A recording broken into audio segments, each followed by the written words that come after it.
É o Rio Preto Tech Summit.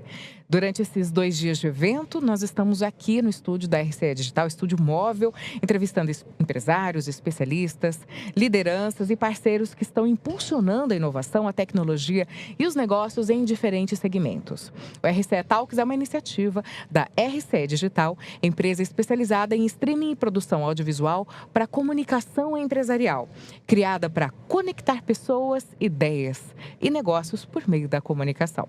E para iniciar esse episódio, eu recebo aqui no estúdio o Márcio Talhacolo, CEO da ForEd. Márcio, tudo bem? Bem, e você? Bom dia. Tudo ótimo. Vocês são de Bauru. Somos de Bauru, exatamente. Mas trazendo as operações aqui também para São José do Rio Preto. Sim, estamos chegando aqui. A nossa empresa nasceu em Bauru, mas com o propósito de atuar com cloud, com data center no interior do estado de São Paulo, né? Nascemos lá, mas passamos a operar em outras cidades, Santa Cruz, São Carlos e agora São José do Rio Preto. Quanto tempo de atuação no mercado? A ForEd está há 4 anos agora. A ForEd é um spin-off, né? Ela nasceu de uma outra empresa que nós temos, né? Que já está há 20 anos no mercado. Perfeito. Então ela vem aí há 4 anos, mas ela conta com uma experiência de mais de 20 anos acumulada. Bom, e a gente está falando aqui sobre inteligência artificial, cloud, dados, automação, conectividade, mas eu gostaria que você falasse sobre toda a infraestrutura, que é tão importante e está por trás da transformação que normalmente o usuário não vê. Não vê. É uma coisa muito bacana, né? Porque quando a gente tá no dia a dia hoje, vivendo essa revolução que a IA está causando. Sim, a gente está no dia todo. Todo mundo, acho que hoje, de alguma forma, está consumindo, né? A gente consome cloud há muito tempo. Acho que todo mundo tem no celular um e-mail, alguma coisa que está rodando numa nuvem. Sem saber que é nuvem. Sem fazer ideia de onde isso está. Então é bacana assim, a experiência de levar alguém em um data center. Porque é dizer assim, cara, isso aqui é nuvem. Então quando você está consumindo algo, está usando algo, cloud é isso, né? Cloud é uma infraestrutura física. Cloud é um conjunto de servidores, de storage, de armazenamento que provê serviços para alguém de forma segura, controlada. É desafiador e bacana ao mesmo tempo. Mostrar que o ambiente digital também tem uma estrutura física. Tem sim. E é muito grande. Enorme. Enorme. E com relação a essa explosão da inteligência artificial que a gente mencionou, a demanda dos data centers também se transforma? Transforma. Na verdade, assim, o mercado está se transformando, né? No mundo de data centers, existem 2 tipos de data centers. Os muito grandes, chamados hyperscales, são data centers que estão nos grandes centros. E os data centers menores, não menos tecnológicos, mas menores em termos de tamanho e capacidade, que são os edge data centers. É onde nós operamos, Perfeito, formato edge. Então. Isso, e ligando onde você está falando, qual que é o propósito disso? É estar perto de quem consome. Então, o edge data center é um data center. É a principal diferença. A principal diferença é essa. Em termos de tecnologia, de segurança, são muito parecidos, muda a escala. Então, estamos falando de algo que é 10, 15 vezes menor que um grande data center. Mas cloud, que você falou um pouquinho sobre essa transformação digital que está cada vez mais acelerada, ela vem nesse sentido, né? A gente tem que ter estruturas próximas de nós. Aqui, por exemplo, São José do Rio Preto, nós temos um agro que é muito forte. Com certeza. Então, algumas coisas que já acontecem, que vão acontecer no futuro muito próximo, elas envolvem decisões no campo sendo tomadas em tempo real. Máquinas que estão rodando o campo, fazendo leitura em tempo real de folha, de solo, e tendo que tomar decisão baseada em inteligência artificial sobre o que fazer. Perfeito. E para isso é importante que a nuvem, a gente volta lá para o tema inicial, que ela esteja próxima. Agora, com essa coisa toda da inteligência artificial, essa infraestrutura que já existe, ela atende às novas demandas das IAs? Atende em parte, né? Porque assim, as demandas elas estão crescendo numa velocidade muito maior do que os data centers. Sim, muito rápido, né? Tecnologia que cria tecnologia. Então, no Brasil hoje, né, existe um movimento muito forte para a criação de novos data centers. Tem surgido novos data centers, edge, como esse que nós operamos. E numa escala muito rápida, porque a gente tem uma necessidade muito grande de mais data centers, né? Agora, quando você fala da proximidade, né, que esse formato Edge traz, o que o cliente final ganha com essa proximidade? Ele ganha com 2 coisas. Ele ganha com latência, né? A latência, para quem não conhece, a latência ela é assim, é você solicitar algo para um sistema ou para uma inteligência artificial e ela te responder no menor tempo possível. A gente mede latência em segundos ou milissegundos. É diferente de velocidade? É diferente de velocidade. Qual que é a diferença? Velocidade é o quanto de dado você consegue transferir em um determinado momento, quanto de informação você consome. Agora, a latência é o tempo com que isso responde. É você fazer uma pergunta para uma inteligência artificial ou para um sistema e ele te responder em menos de 1 segundo. Latência é importante para soluções críticas. Vamos imaginar a área de saúde. para algumas coisas da área de saúde, você precisa de resposta em tempo real. Eu não posso perguntar algo para um sistema e esperar que ele responda um tempo depois. Perfeito. Um semáforo inteligente, por exemplo, né? Então, hoje já é um outro desafio, porque antes, quando a gente pensava em internet, automaticamente a gente pensava em velocidade. Agora, o ideal é pensar também na latência. Agora, latência, exatamente. Para data centers, latência, né? E são dois desafios. A pergunta que você me fez antes, ela... Operar próximo dos clientes, né? O edge, estar perto de quem está consumindo, traz dois detalhes importantes. O primeiro, que é a baixa latência, e o segundo, que é a proximidade. Porque as empresas que estão hoje buscando consumir inteligência artificial, consumir serviços de nuvem, muitas vezes elas têm demandas muito específicas que não são atendidas por um grande provedor de nuvem. Um grande provedor de nuvem, ele tem uma solução muito amarrada, ela é um portfólio pronto que não pode ser alterado. Um operador edge, ele tem um portfólio muito flexível normalmente, porque ele atende exatamente à necessidade do cliente que ele está buscando.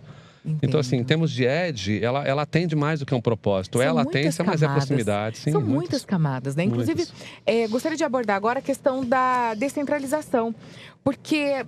Com relação à migração das aplicações para grandes estruturas centralizadas, hoje também a gente já começa a falar sobre a descentralização dessas estruturas. Exatamente. Mais uma camada, né? Mais uma camada. Mais uma camada. A gente fala de segurança também, né? Quando a gente fala de migrar essas informações para estruturas centralizadas, a gente está falando em obter mais segurança, você tirar o dado, aquilo que é importante para uma empresa, de um local que não é seguro e manter numa infraestrutura segura, como um data center.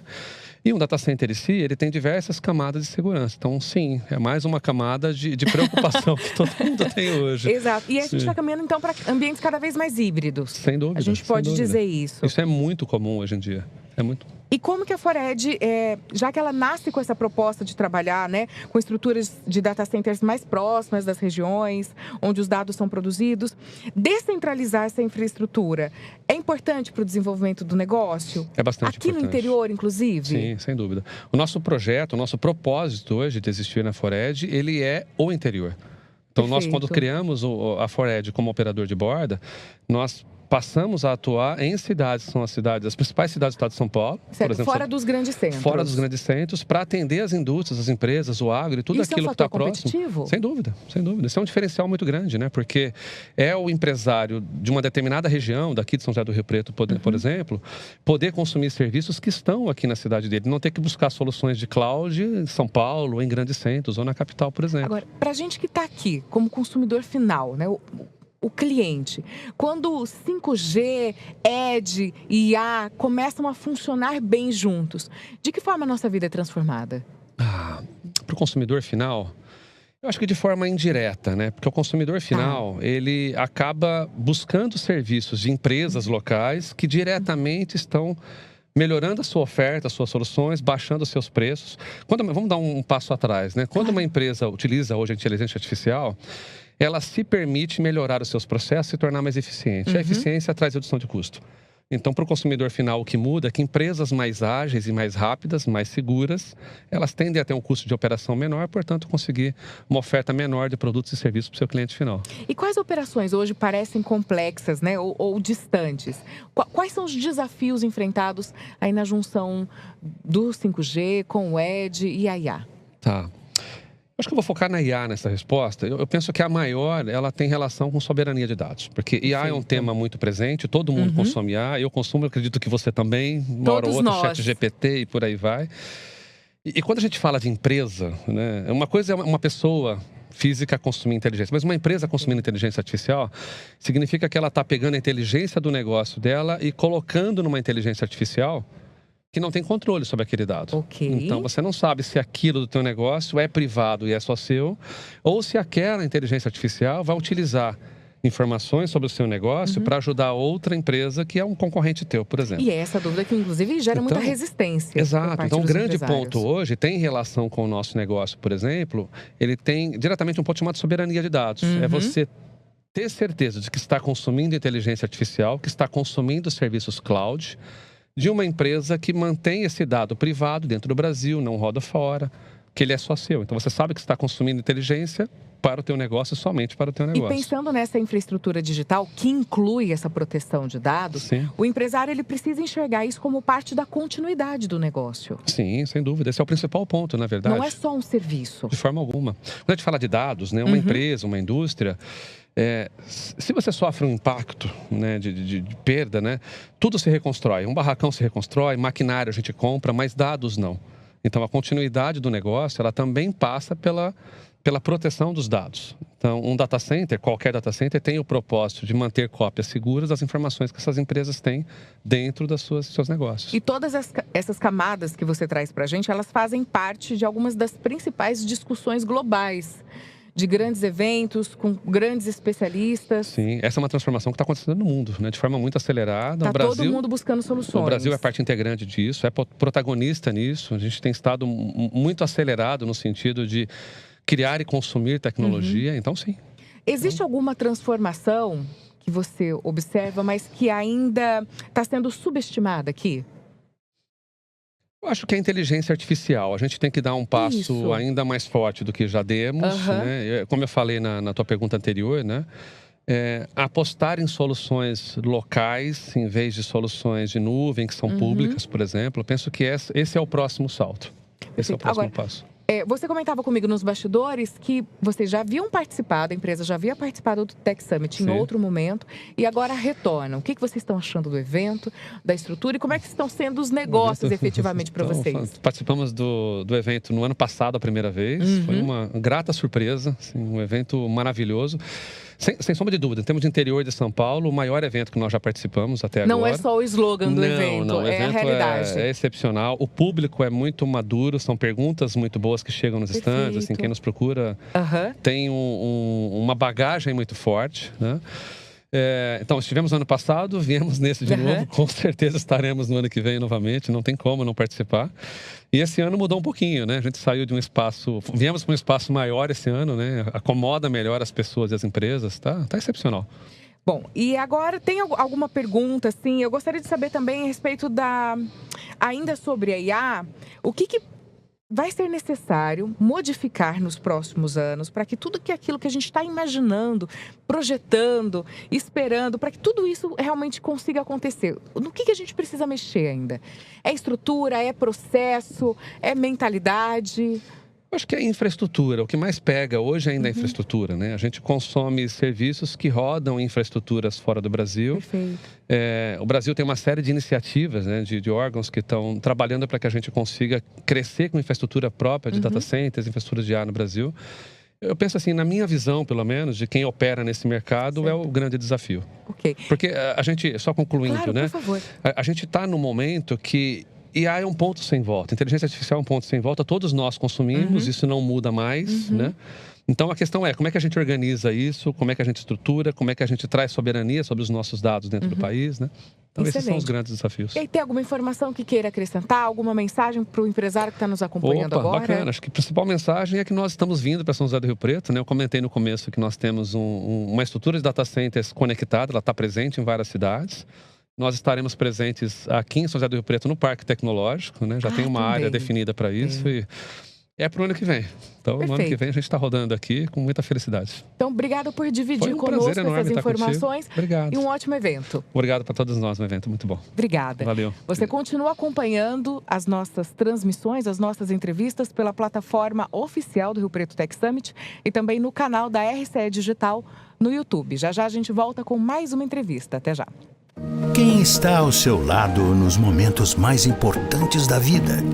Mais do que estar ao seu lado, estamos sempre presentes. Pois parceiro é aquele que está sempre junto. É em quem a gente confia ter por perto em todos os momentos. Há mais de 75 anos sonhamos e construímos juntos com os nossos clientes, parceiros e colaboradores. Uma história de evolução que se renova e se transforma com inovação e tradição. Compartilhamos a caminhada e chegamos mais longe. E nos tornamos especialistas em projetos de vida. O parceiro na realização dos seus objetivos pessoais e profissionais. Ser o parceiro de cada passo, dos que já foram dados e dos que ainda virão. Seja qual for o seu próximo passo, estaremos lá. Rodobens, o parceiro do próximo passo. Nossa ideia é permitir que o cliente consiga alocar um veículo sem nenhuma interação humana, a hora que ele quiser, 24 horas por dia, 7 dias por semana, em poucos cliques no aplicativo. Quando a gente começou a companhia em 2017, a gente foi atrás de investidores e a gente conseguiu captar quase R$1 milhão com Friends and Family. E a gente demorou 3 meses para abrir uma conta num banco. E a gente levou quase 2 anos para ter acesso a um cartão de crédito. E a gente não entendia o porquê, porque tinha o dinheiro no banco, a gente precisava de pagar determinados fornecedores, inclusive fornecedores estrangeiros que exigem, né, o pagamento via cartão, e a gente não tinha cartão, a gente não tinha limite. Então, o mercado financeiro não suportava a nossa operação da forma que a gente gostaria. Hoje a gente usa conta simples para quase todos os pagamentos da companhia. A gente tem uma série de cartões para diferentes funcionários e para diferentes áreas.